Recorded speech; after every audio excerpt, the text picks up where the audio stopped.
नमस्कार मेरे प्यारे दोस्तों, मैं हूं आपका होस्ट शेफ धीरज। आज इस वीडियो में हम लोग बात करने वाले हैं आप रेस्टोरेंट, क्लाउड किचन या किसी भी प्रकार के फूड बिजनेस के लिए आपके को फाउंडर्स क्यों बहुत ही ज़्यादा ज़रूरी होते हैं।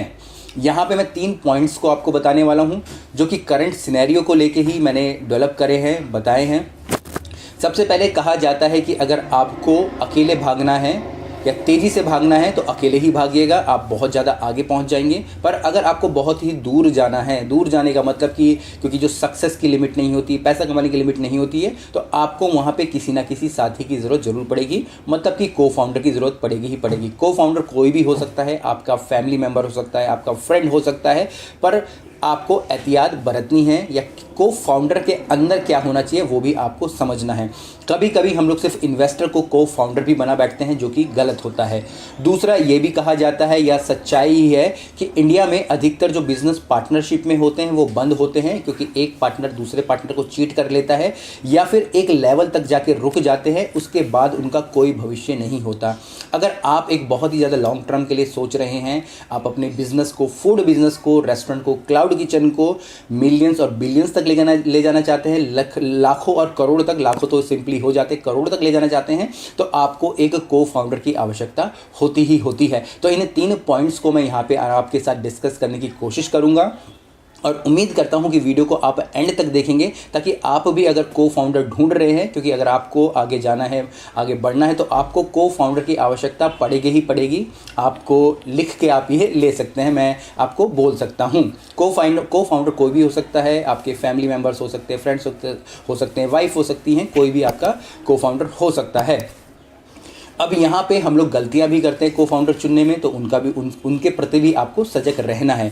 अब ये कहा जाता है कि जैसे कोई इन्वेस्टर है, अगर आप एक लेवल तक अपनी कंपनी को लेके आ गए हैं, अगर आपको इन्वेस्टमेंट्स चाहिए तो जो भी आपको इन्वेस्टमेंट देगा या जो भी इन्वेस्टर्स आपके पास आएंगे वो प्रेफर करते हैं कि आप एक सिंगल यूनिट के तौर पर काम ना कर रहे हो। कहने का मेरा मतलब है कि आपकी कंपनी के अंदर प्राइवेट लिमिटेड तो होनी ही चाहिए, आपकी कंपनी के अंदर एटलीस्ट 2 टीम मेंबर हो या फिर एक पूरी की पूरी टीम हो, 2, 3, 4 सिंगल नहीं होना चाहिए। वो इसलिए प्रेफर करते हैं क्योंकि जब भी वो लोग इन्वेस्टमेंट देंगे, उनका मानना ये होता है कि भाई जो एक सिंगल बंदा होता है, अगर उसको कुछ हो जाए, क्योंकि पूरा का पूरा अगर बिजनेस वो उसके ऊपर ही चल रहा है, अगर उन्होंने इन्वेस्ट किया है, अगर उसको कुछ हो जाए, डेथ हो जाए, खुदा ना खासा कुछ ऐसी चीज़ हो, तो उसके बाद वो बिज़नेस बंद हो सकता है। पर वहीं पे अगर 2 या 3 या उससे ज़्यादा टीम मेंबर होंगे तो उस बिज़नेस को दोबारा से संभाला जा सकता है। तो हमेशा जो भी इन्वेस्टर्स होते हैं, जो भी बड़ी बड़ी फंडिंग्स आप लोगों को देते हैं, वो प्रेफर करते हैं कि एटलीस्ट 2 हो या 2 से ज़्यादा की टीम किसी भी एक बिज़नेस में हो। दूसरा, इन्वेस्टर्स का ये भी मानना होता है कि भाई जो भी काम होता है, एक बंदा एक ही काम कर सकता है, उससे ज़्यादा वो काम नहीं कर सकता। हो सकता है कि उसको बाकी के काम भी आते हों, जो भी उसका फील्ड हो, पर हर किसी की एक लिमिट होती है, लिमिट के बाद कोई भी उससे ज़्यादा काम नहीं कर सकता। जैसे कि मान लीजिए मैं भी कई सारे काम कर रहा हूँ, मैं एज ए क्रिएटर काम करता हूँ, मेरे खुद के एजुकेशन बिजनेस है, मेरे खुद के रेस्टोरेंट्स वाले बिजनेस हैं, तो उन सब को मैनेज करने के लिए हमने अलग अलग प्रकार के फाउंडर्स ढूंढ रखे हैं, अलग अलग टीम काम करती है। तो उसी प्रकार से कोई भी इन्वेस्टर अगर आपकी कंपनी के अंदर इन्वेस्ट करेगा, आपकी फूड बिजनेस के अंदर इन्वेस्ट करेगा, तो ये सारी की सारी चीज़ें देखेगा। कोई भी नहीं चाहेगा कि सिर्फ एक ही बंदे के ऊपर पूरा का पूरा बिजनेस डिपेंड हो जाए, क्योंकि एक बंदा ज़्यादा दूर तक नहीं जा सकता। कुछ समय के लिए वो तेज़ भाग लेगा, पर कहीं ना कहीं वो रुक जाएगा। दूसरा, जैसे कि मैंने बताया कि जो बिजनेसेस बंद होते हैं, अब यहाँ पे क्या होता है कि जब भी हम लोग कोई बिजनेस स्टार्ट करते हैं और हमको एक फाउंडर की ज़रूरत होती है, तो हम अपने बाजू वाला दोस्त पकड़ के ले आते हैं और हमको लगता है कि इसे मैं अपना बिजनेस पार्टनर बना लूँ या इसको मैं को फाउंडर बना लूँ। और कभी भी दोस्ती के ऊपर किया गया बिजनेस या दोस्ती के लिए किया गया बिजनेस फेल हो जाता है, वहीं बिजनेस के ऊपर की गई दोस्ती हमेशा सफल हो जाती है। तो अगर आपका कोई दोस्त है, अगर आप उसको फाउंडर बनाने की सोच रहे हो कि सिर्फ ये सोच के कि वो मेरा दोस्त है, तो मत बनाइएगा, बिजनेस बंद हो जाएगा।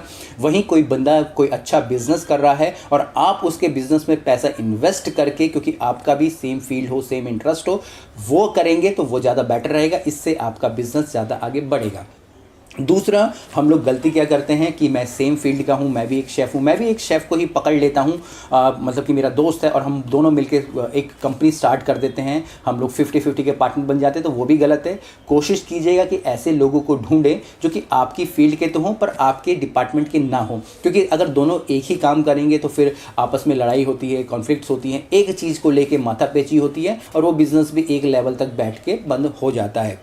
इसके बाद जैसे कि मान लीजिए आपके पास पैसा नहीं होता, आइडिया होता है और आप सोचते हो कि भाई मैं किसी दूसरे को ले लूँ, उसके पास जगह है, उसके पास स्पेस है, मेरे को खाना बनाना आता है, मैं स्टार्ट कर दूंगा, वो भी गलत है। और यहाँ पे आप क्या करते हो, आप उसको 50% की पार्टनरशिप दे देते हो, जो कि गलत है। यहाँ पे आप उसको फाउंडर ना रख के अगर आप उसको इन्वेस्टर रख लें, किसी एक परसेंटेज पे आ जाएं तो वो ज़्यादा बेटर रहता है। यहाँ पे आप गलती कर बैठते हो। अब यहाँ पे आपको देखना है कि अगर आप एक को फाउंडर ढूंढ रहे हैं, कोई भी हो सकता है, फैमिली मेम्बर वाले भी हो सकते हैं, फैमिली मेम्बर्स के अंदर भी कॉन्फ्लिक्ट हो जाते हैं, दोस्त भी आपके हो सकते हैं, तो आपको ये देखना है कि जो भी आप बिज़नेस कर रहे हो अगर आपको 20-25 साल तक करना है, क्योंकि जब तक अगर बड़ा अमाउंट उसमें नहीं आएगा आपको एग्जिस्ट करने का कोई फ़ायदा नहीं होता, मतलब कि कंपनी को छोड़ने का कोई फ़ायदा नहीं होता, क्योंकि जब भी आप कंपनी छोड़ोगे आपके पास जो भी इक्विटी होगी वो आपको मिलेगी। तो आपको ये देखना होगा कि क्या आप सेम बंदे के साथ 20 से 25 साल काम कर सकते हो, आपके थॉट्स, उनके विचार आपस में मिलते हैं कि नहीं मिलते। यहाँ पे जैसे मैंने बताया, अगर आप सेम फील्ड के हो तब भी ठीक नहीं रहता है। क्यों? क्योंकि यहाँ पे जो आइडिया होते हैं वो सेम ही होते हैं, पर अगर आप कोई दूसरे फील्ड का आपके पास आ रहा है तो उसके पास भी आइडिया की भरमार होती है और वो भी अपने आइडिया को वहाँ पर प्रस्तुत करता है। इसके बाद जैसे कि मैंने बोला कि अगर आप किसी को अपना पार्टनर रख रहे हो तो आपको सिर्फ ये देख के कि भाई मेरे को कुछ वो इन्वेस्टमेंट दे रहा है, पैसे दे रहा है, जगह दे रहा है, रेंट के मुझे बच रहा है, तो वहाँ पे आपको उसको पार्टनर नहीं रखना है, आप उसको एज अ इन्वेस्टर रखिए और उसको कुछ इक्विटी दे दीजिए। इक्विटी का मतलब है कि आप सिर्फ 5% 10% दे दीजिए, ये ना हो कि आप डायरेक्ट उसको 50% दे दें, क्योंकि ये सारी छोटी छोटी चीज़ें मार्केट में आप इजीली अवेलेबल होती हैं। आप कंपनी बनवा सकते हो, वेबसाइट बना सकते हो। मैंने तो कई बार ये भी देखा है कि किसी को वेबसाइट बनाने नहीं आती रेस्टोरेंट की और इसके लिए उसने अपनी कंपनी का 50% जो इक्विटी किसी को दे दी। तो ये सारी चीज़ें होती हैं, गड़बड़ होती हैं। आप अगर फाउंडर ढूंढ रहे हैं तो एक सही बंदे को ढूंढिए, आपकी ही फील्ड का हो पर आपके डिपार्टमेंट का ना हो। मैं भी सेम यही कर रहा हूँ। अभी आने वाले समय में मेरी खुद की जो फ्रेंचाइजीज़ हैं वो आउट होने वाली हैं और आप देखोगे कि मैंने भी कहीं ना कहीं फाउंडर्स को ढूंढा है जो कि मेरे ही फील्ड के थे, मेरे ही हॉस्पिटैलिटी फील्ड के थे, पर मेरे डिपार्टमेंट के नहीं थे, क्योंकि मुझे मालूम है कि मैं अपना काम अच्छे से करता हूं। मुझे ऐसे लोग चाहिए जो उस बिज़नेस को आगे बढ़ाएं और दूसरे फील्ड में अपने बिज़नेस को ग्रो करें। कुछ भी क्वेश्चंस हो, कमेंट्स हो, नीचे ज़रूर लिखिएगा। बाकी आने वाले समय में हम लोग इक्विटी के ऊपर, डेब्ट्स के ऊपर और भी कई सारे वीडियो लाएंगे ताकि आप भी अपने बिज़नेस को बिलियंस और मिलियंस में लेके जाएँ। मेरा बिज़नेस अभी तक करोड़ों तक तो पहुँच गया है, पर उस पर आगे और भी ले जाना है, क्योंकि अगर आपको मालूम होगा मैंने विश करी है, अभी आप देखेंगे मेरे मोबाइल के पीछे नोट चिपका पड़ा है कि मुझे कहाँ तक पहुँचना है। तो उस कहाँ तक पहुँचने के लिए मुझे ये सारे स्टेप लेने पड़ेंगे। उम्मीद करता हूँ आप लोगों का सपोर्ट भी रहेगा, साथ भी रहेगा और हम लोग ग्रो करेंगे। जय हिंद।